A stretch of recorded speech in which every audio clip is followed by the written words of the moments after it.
there, everybody, and welcome back to this episode of the Week by Week Guide to Depression Treatment. This is part 2 of 14, so we're just getting started. I'm your host, Dr. Elise Snipes.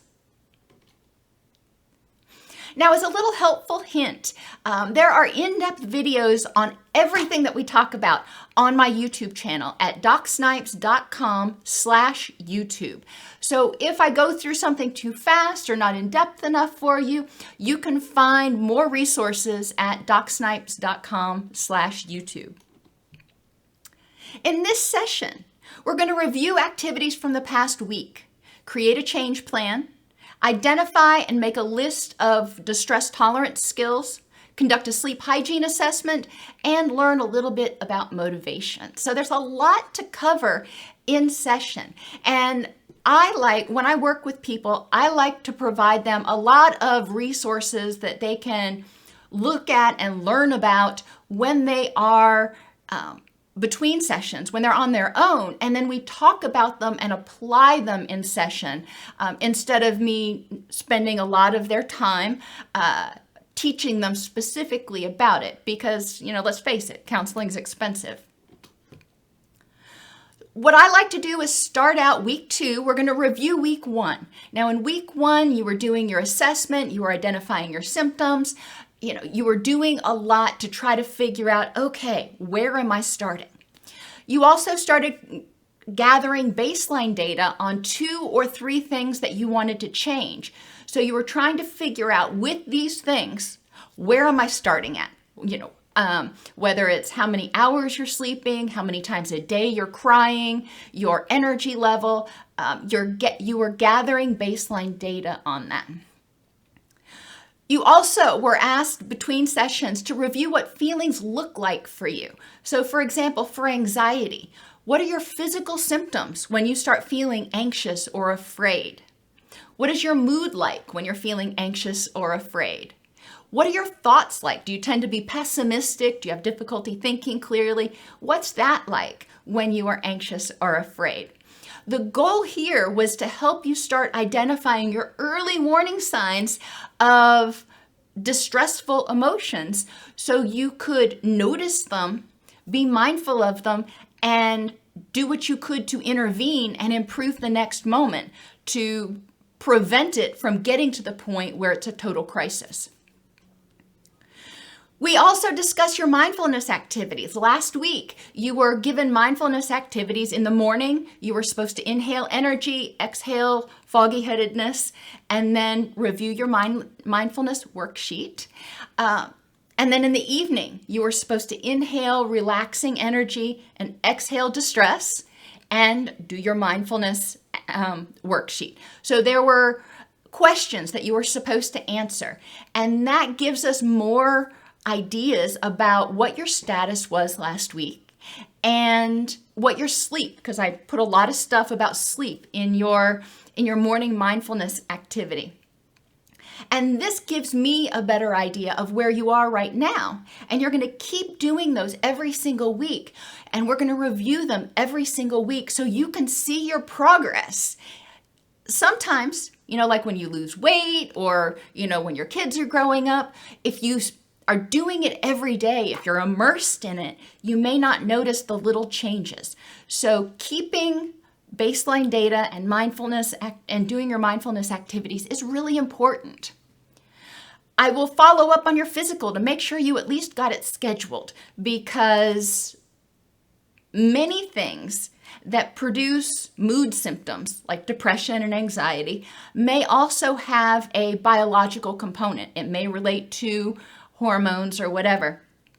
So it's important that you get that scheduled so you can identify and address any deficiencies. Maybe you're anemic, for example, and that will maybe start helping you feel better faster than just talk therapy. Because talk therapy is great and behavioral therapy is great, but it is not going to get you across the finish line if you are struggling with physiological issues like anemia or hypothyroidism. So it's important to get that done.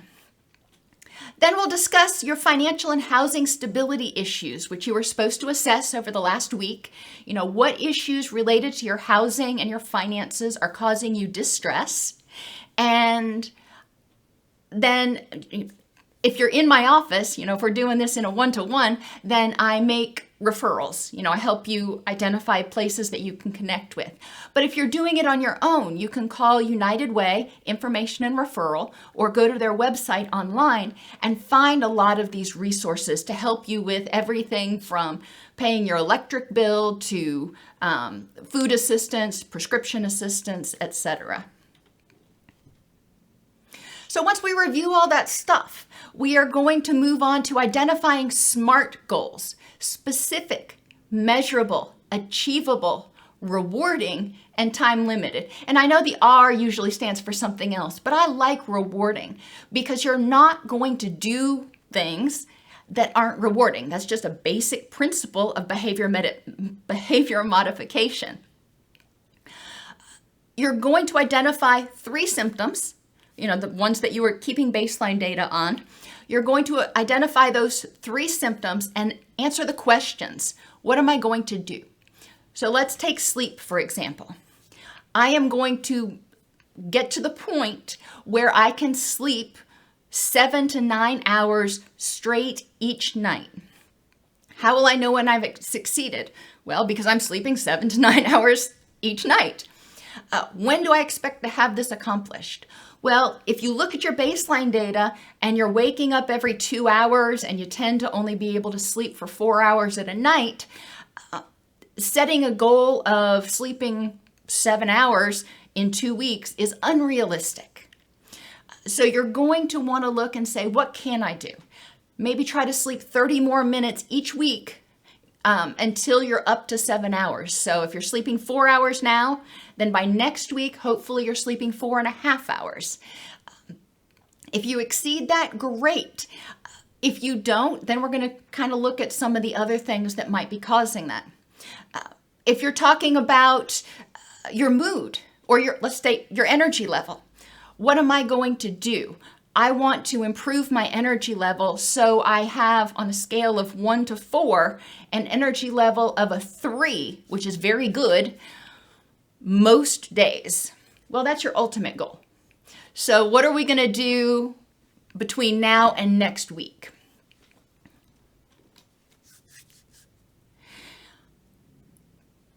When you are starting counseling, a lot of times you are experiencing a lot of distress. That's what brought you here. It's important to understand that when you are experiencing distress, especially anger or anxiety, or any cousin of anger and anxiety, you are in fight or flight mode. Your brain is bathed, if you will, in adrenaline and cortisol and other things to help you fight or flee. It is not the time that you are able to think clearly, think logically about what's going on. So distress tolerance skills don't solve the problem. Distress tolerance skills are designed to help you cool down so you can think clearly and solve the problem. I use the mnemonic tags for distress tolerance. T stands for tolerant thoughts.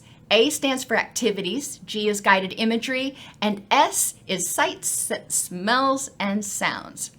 And this will take you about 30 minutes to do between sessions. And I try to give people time parameters so they can gauge how much they need to be doing. I found if I didn't give them time parameters, sometimes they'd spend 3 hours doing something that I only expected them to take 30 minutes. When you make your tags, 5 distress tolerant thoughts. So 5 things that you are going to tell yourself that can encourage you to keep going, that help you know that you can get through this distress, that help you know that you can tolerate it.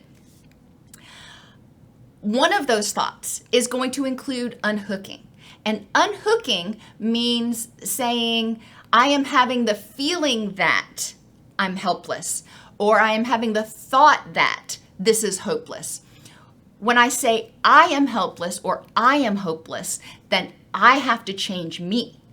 That's harder than having to change a thought or a feeling. So if you unhook it and you say, okay, there's this feeling here, I need to change it, I need to figure out how to address it, it feels a lot less onerous for many people. Another technique is called living in the and when people experience distress, it's important to allow yourself, if it's you, to experience that distress, but to also recognize that they can experience that and have a rich and meaningful life. So if they are experiencing difficulty with pain, a lot of people with depression also have concurrent autoimmune or pain issues. Living in the and would be saying, I can experience pain, I can have some pain in my life and have a rich and meaningful life. Recognizing, there are things that I can do to mitigate my pain as much as possible, and there are things that are important to me that I can still enjoy despite the fact that I've got pain. And you're going to identify other ways, 3 ways to stop your thoughts.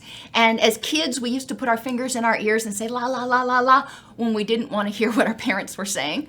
But we can kind of do that for ourselves as adults to stop our internal monologue. You can count, you can sing, you can la if you want to. Your brain cannot focus on the words involved in the distressful thoughts and focus on whatever you're forcing it to focus on at the same time. It can't juggle 2 simultaneous word tracks, if you will. So that's one thing. Now you're going to identify 3 activities that you like to do. And they can be activities that help just distract you. Like for me, gardening, if I go out and I start weeding, takes just enough mental focus that I end up just kind of having a blank mind. Or you can identify activities that you like to do that make you happy, like going on a run or crocheting or playing with the dog. You'll identify 3 guided imagery activities, and we're going to talk more about those in just a minute. But guided imagery, again, uses your words as well as visual images to create this state in your mind, if you will. And when your mind is focused on that, it can't focus on the distressful stuff. It's not good, believe it or not, your mind is not really all that good at multitasking. This is kind of akin, if you think back to when you were a kid and your parents told you to count sheep.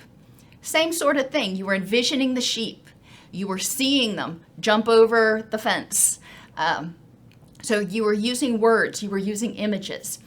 In this activity, I encourage you to think of your favorite place and identify 5 things that you see, 5 things that you hear, and at least 3, maybe 5 things that you can smell.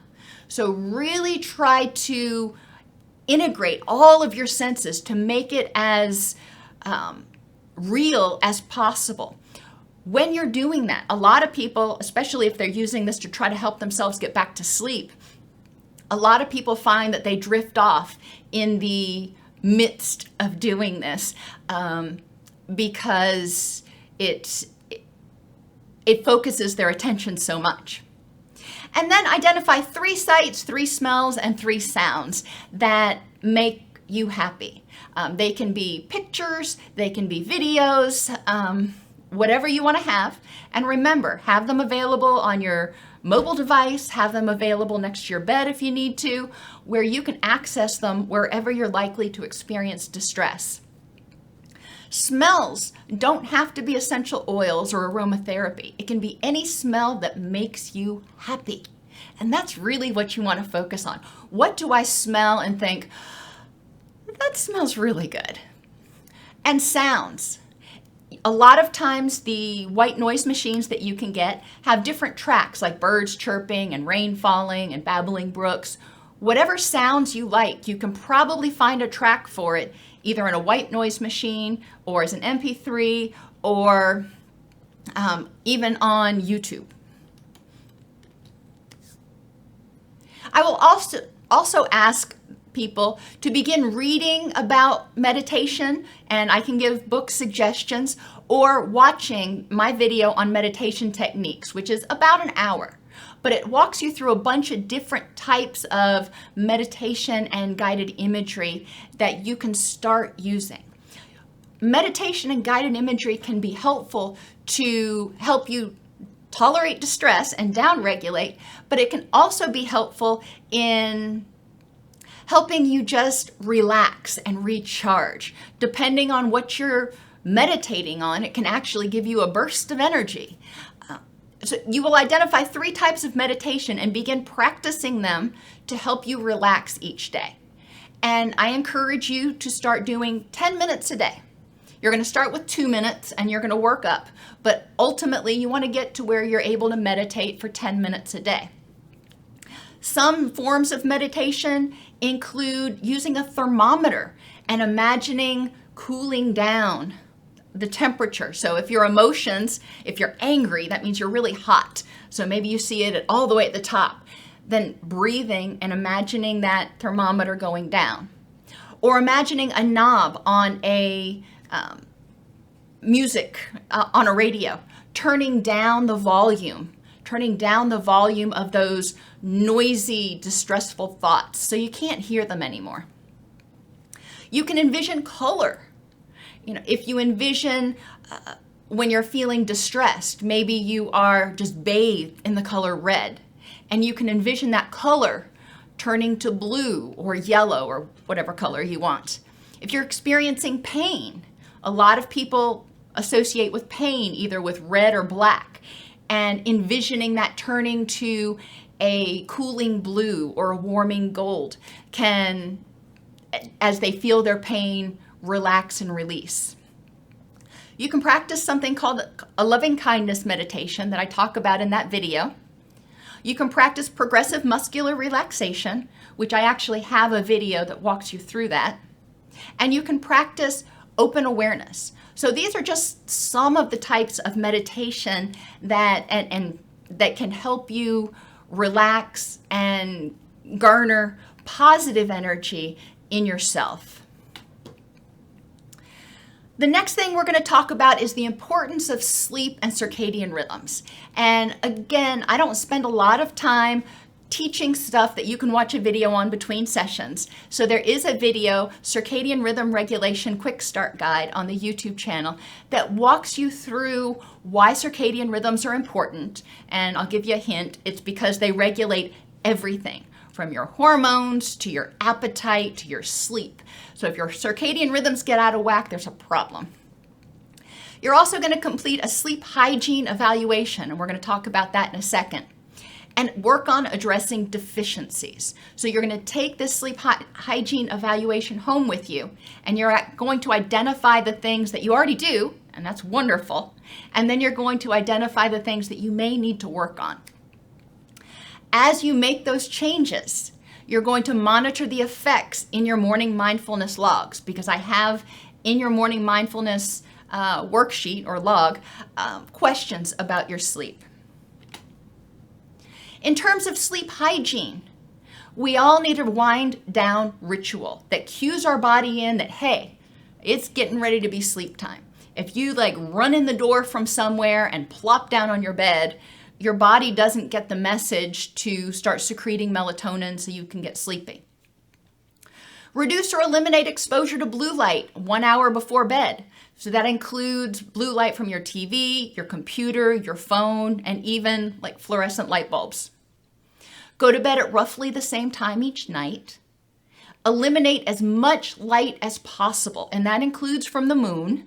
So I suggest for a lot of people, if they feel comfortable, wearing a sleep mask. And there are a lot of different ones out there. You can get the ones that don't crunch your eyelashes and stuff. Eliminate as much noise as possible.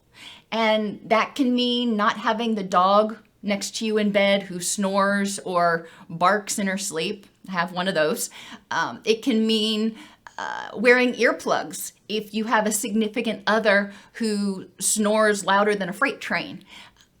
Sound, even if you think you're used to it, sound does tend to wake you up throughout the night.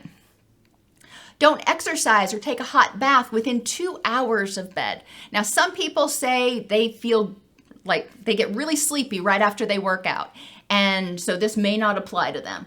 But in general, people, when they get their body temperature up, have a harder time getting to sleep. Your body wants to be cool when you sleep. Keep the room cool.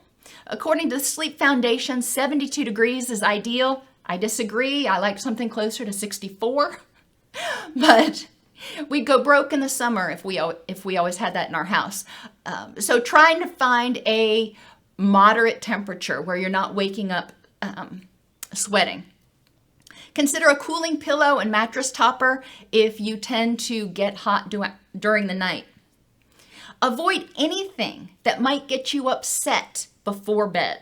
So at least an hour before bed. So stay off social media if you tend to get triggered by it. Don't watch television programs that may upset you. Don't be doing your bills right before bed. Try to make sure that that hour before bed is a time where you can wind down, relax, do something you enjoy, or spend time with people that you enjoy spending time with. Reduce or eliminate caffeine at least 6, preferably 12 hours before bed. And a lot of people are never going to make 12, but 6 is often doable. Caffeine impairs your ability to get good quality sleep the first part of the night. Drink your majority of fluids during the day so you're not getting up every couple of hours to go pee. Hydration, really important, but you don't want to get most of your hydration at dinner time and then go to bed a couple hours later and then have to get up a couple hours after that. Keep an air purifier in the room if you have allergies. That can help with some of the coughing, the sneezing, and postnasal drip. This is one I break all the time, but ideally keep your animals off the bed and, if you can, out of the bedroom. So you have a dander-free or relatively dander-free environment, and they're not snuggling up next to you in the middle of the night or, moving or barking or whatever they do.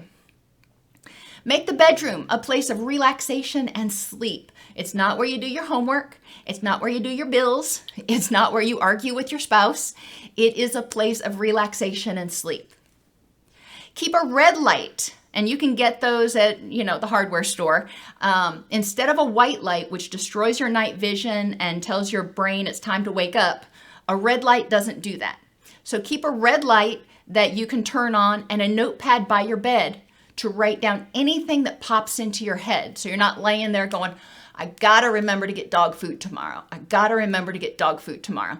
If you're doing that, if you're trying to remember something, then your brain is not gonna go fully back to sleep. Weighted blankets help some people get to sleep easier. Weighted blankets can increase the release of a hormone called oxytocin, which is our bonding hormone, but it also helps with feeling calm and feeling relaxed. Not everybody likes weighted blankets. Some people love them. Keep daytime naps under 45 minutes so you don't get into REM sleep. Consider diffusing essential oils like lavender, chamomile, patchouli, or even catnip in your room. And I know catnip wires cats, but it has the opposite effect on humans. It's actually a sedative in humans. I encourage you to go to a health food store or somewhere where you can smell a tester of the different essential oils.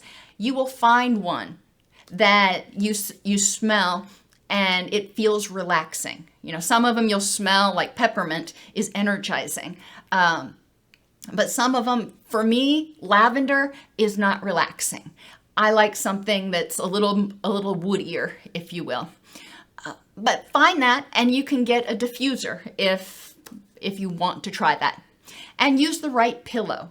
Keeping your neck supported keeps pain down.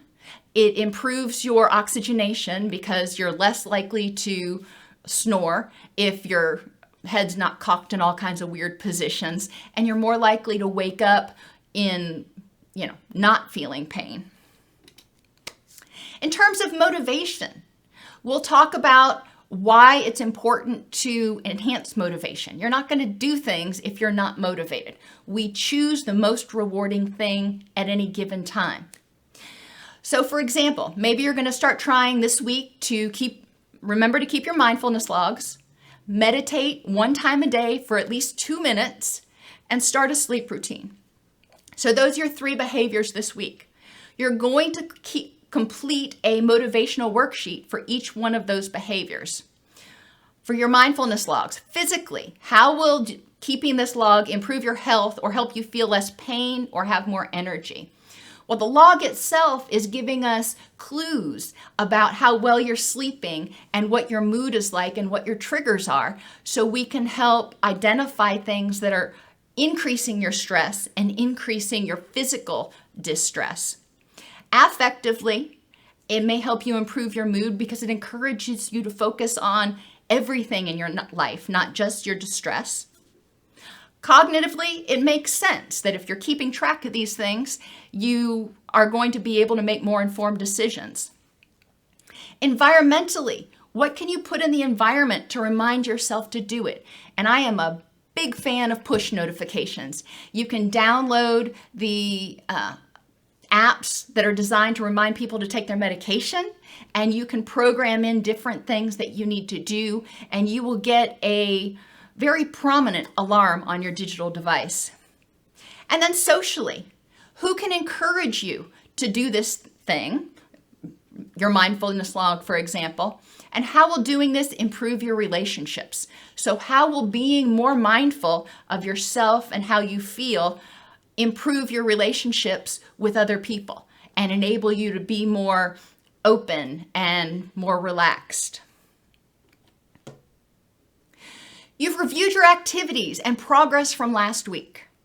In session, we created a change plan. So we went through your 3 goals and identified SMART goals, specific, measurable, achievable, rewarding, and time-limited goals in order to help you achieve, recovery.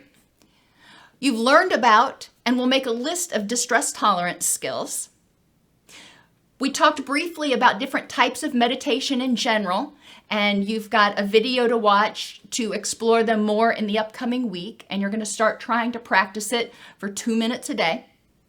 You learned about motivational enhancement a little bit, and we'll complete the motivational enhancement worksheet that we just talked about on each of your 3 behavior targets in the coming week. You will learn the importance of circadian rhythms by watching the video. It's only, less than half an hour. And do a sleep hygiene evaluation. Once you've done that, you'll identify at least 3 ways to improve your sleep hygiene in the coming week. And finally, continue to do the morning and evening mindfulness activities so you can continue to track and see your progress as we go through this series. This show is produced by Mr. Charles Snipes and presented by Dr. Elise Snipes. You can learn more about addressing depression at docsnipes.com/YouTube. They can be reached at 1633 West Main Street, Suite 902, Lebanon, Tennessee 37087, or by email at support@docsnipes.com.